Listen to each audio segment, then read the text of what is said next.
सो hey guys, मैं विकास आ गया हूँ एक नए वीडियो के साथ। तो दोस्तों आप सभी का 27 मार्च को साइंस का एग्जाम होने वाला है। तो दोस्तों आज के इस वीडियो में मैं आपको कुछ ऐसे क्वेश्चंस के बारे में बताऊंगा, मतलब कुछ ऐसे क्वेश्चंस लेके आया हूं जो कि आपके बोर्ड के एग्जाम में हर साल पूछे जाते हैं। मतलब हर साल मतलब क्या 40 ऐसे क्वेश्चन मैं आपको बताने वाला हूं जो कि आपके बोर्ड के एग्जाम में हर साल किसी ना किसी एग्जाम में पूछा ही गया है। मतलब आप ये जो कि जितने भी क्वेश्चन है सभी क्वेश्चन किस चीज़ के हैं, तो एनसीईआरटी के हैं। मतलब हर साल के रिपीटेड क्वेश्चंस में आज आपके साथ लेके आ गया हूं। तो दोस्तों अगर आप इस वीडियो को पूरा देख लेते हो, इस क्वेश्चंस को करके चले जाते हो, तो आपके बोर्ड के एग्जाम में ऐसे डिट्टो क्वेश्चंस आने के बहुत ही चांसेस है।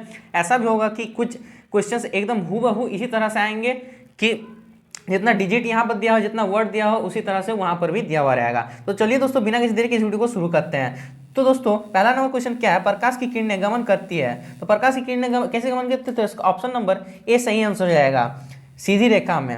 अब 2 नंबर क्वेश्चन में क्या पूछा गया है, परावर्तन के नियम लागू होते हैं। परावर्तन के नियम लागू होते हैं तो 2 का ऑप्शन डी सभी परावर्तक पृष्ठों पर लागू होते हैं। अब 3 नंबर में क्या पूछा गया है, 3 नंबर में पूछा गया है किसी गोलीय दर्पण की फोकस दूरी उसकी वक्रता त्रिज्या की क्या होती है। तो गोलीय दर्पण की फोकस दूरी वक्रता त्रिज्या की क्या होती है, तो 3 का ऑप्शन ए सही आंसर हो जाएगा। क्या होती है, तो आधी होता है। हमें फॉर्मूला भी पता है, F = R/2 होता है। ठीक, वक्रता त्रिज्या क्या होती है, आधी होती है। अब आते हैं 4 नंबर क्वेश्चन में, एक गोलीय दर्पण की वक्रता त्रिज्या 20 सेंटीमीटर है, इसकी फोकस दूरी क्या होगा। वक्रता त्रिज्या दे दिया है तो फोकस दूरी क्या होगा, F = R/2 फॉर्मूला होता है।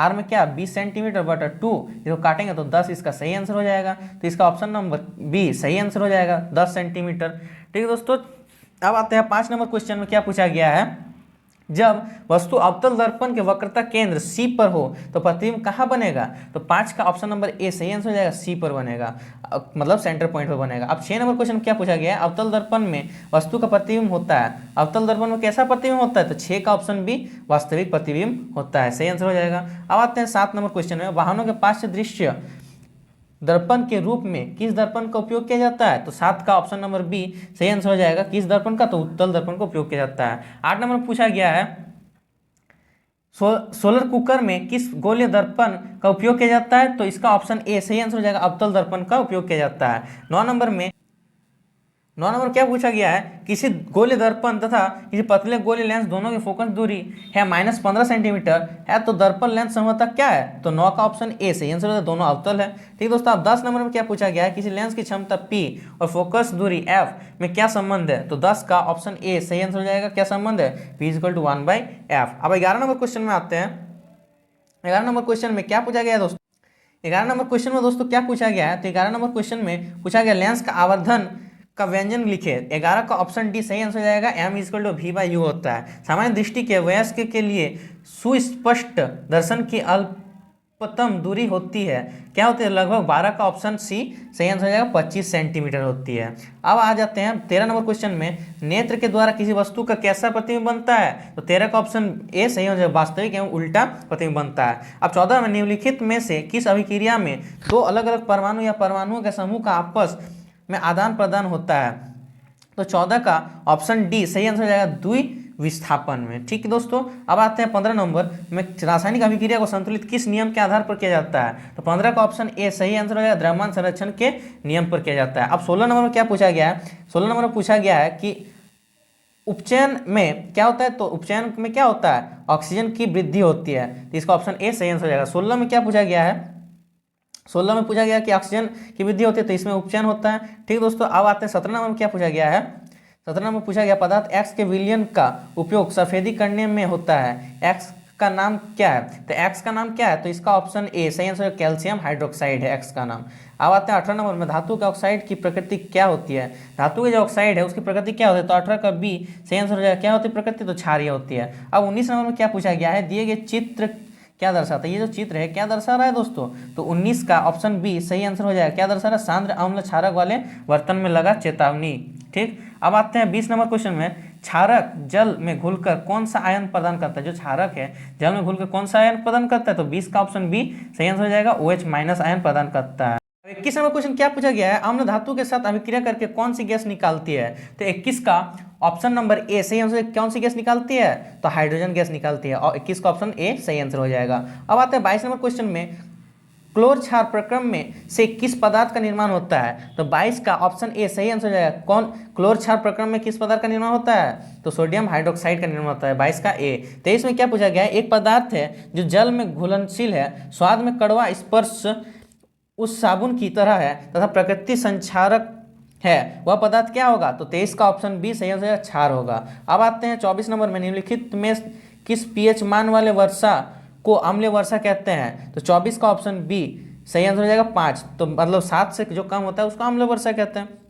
अब आता है 25 नंबर में, निम्नलिखित अभिक्रिया में गैस निकल रही है, उसके पास जलती हुई तीली से जाया जाता है, गैस फटफट की ध्वनि के साथ जलती है, वह गैस कौन है? तो 25 का ऑप्शन सी सही आंसर हो जाएगा। वह गैस कौन सी है? तो हाइड्रोजन है। अब आते हैं 26 नंबर क्वेश्चन में, रासायनिक अभिक्रिया में होता है, रासायनिक अभिक्रिया में क्या होता है? तो 26 का ऑप्शन डी सही आंसर हो जाएगा। उपरोक्त सभी होता है। क्यों नहीं उपरोक्त सभी होता है? अवस्था में परिवर्तन भी होता है, रंग में परिवर्तन भी होता है, गैस का उत्सर्जन भी होता है। अब आते हैं 27 नंबर क्वेश्चन में। 27 नंबर क्या पूछा गया है? मनुष्य के पाचन तंत्र में भोजन का अवशोषण कहाँ होता है? तो मनुष्य के पाचन तंत्र में भोजन का अवशोषण कहाँ पर होता है? तो छोटी आंत में होता है, ऑप्शन बी इसका सही आंसर होगा। अब आता है 28 नंबर क्वेश्चन में, रक्त वाहिकाएं जो रुधिर को हृदय से शरीर के विभिन्न भागों तक ले जाती है क्या कहलाती है? तो क्या कहलाती है? तो इसका ऑप्शन बी सही आंसर होगा। तो ये क्या कहलाती है? धमनी कहलाती है। 29 नंबर क्या पूछा? कोई अंग कट जाने पर रुधिर का थक्का बनने में कौन मदद करता है? तो रुधिर का थक्का बनने में कौन मदद करता है? तो 29 का डी सही आंसर हो जाएगा। प्लेटलेट्स जो है रुधिर की थक्का बनने में मदद करता है। 30 नंबर क्वेश्चन में क्या पूछा गया है? पादप के वायवीय भागों द्वारा वाष्प के रूप में जल की हानि क्या कहलाती है? तो 30 का ऑप्शन सी सही आंसर हो जाएगा, वाष्पोत्सर्जन कहलाती है। अब आते हैं 31 नंबर क्वेश्चन पे। 31 नंबर क्वेश्चन में क्या पूछा गया दोस्तों? प्रकाश संश्लेषण का मुख्य उत्पाद है क्या है? जो प्रकाश संश्लेषण है उसका मुख्य उत्पाद क्या है? तो इसका ऑप्शन बी सही आंसर हो जाएगा, ऑक्सीजन। अब आते हैं 32 में, आमाशय की आंतरिक स्तर का अम्ल से रक्षा किसके द्वारा होता है? तो 32 का ऑप्शन ए सही आंसर हो जाएगा, श्लेष्मा द्वारा होता है। निम्नलिखित में से किस जीव का क्षुद्रांत सबसे लंबा होता है? किस जीव का क्षुद्रांत सबसे लंबा होता है? तो 33 का ऑप्शन नंबर सी सही आंसर हो जाएगा, गाय का क्षुद्रांत जो होता है सबसे लंबा होता है। अब आते हैं 34 नंबर में, क्या पूछा गया है? अमीबा में किस प्रकार का जनन होता है? तो 34 का ऑप्शन ए सही आंसर हो जाएगा, विखंडन जनन होता है। अमीबा में किस प्रकार का जनन होता है? तो विखंडन जनन होता है। अब 35 में, पर्तन, कलम, रोपण इत्यादि किस प्रकार की जनन की विधि है? तो 35 का ऑप्शन बी कायिक प्रबंधन सही इसका आंसर हो जाएगा। 36 में क्या पूछा गया? निम्नलिखित में कौन पादप का मादा जनन अंग के भाग है? तो 36 का ऑप्शन नंबर बी सही आंसर हो जाएगा, अंडाशय मादा जनन अंग का भाग है। 37 में क्या पूछा गया है? निम्नलिखित में से कौन लैंगिक संचरण रोग है? लैंगिक संचरण रोग कौन सा है? तो 37 का ऑप्शन सी गोनोरिया इसका सही आंसर हो जाएगा। 38 में क्या पूछा गया? 38 में पूछा गया शुक्राणु कहाँ उत्पन्न होता है? तो 38 का सी वृषण में उत्पन्न होते हैं, सही आंसर होगा। अब 39 नंबर, ताप्य विद्युत संयंत्र में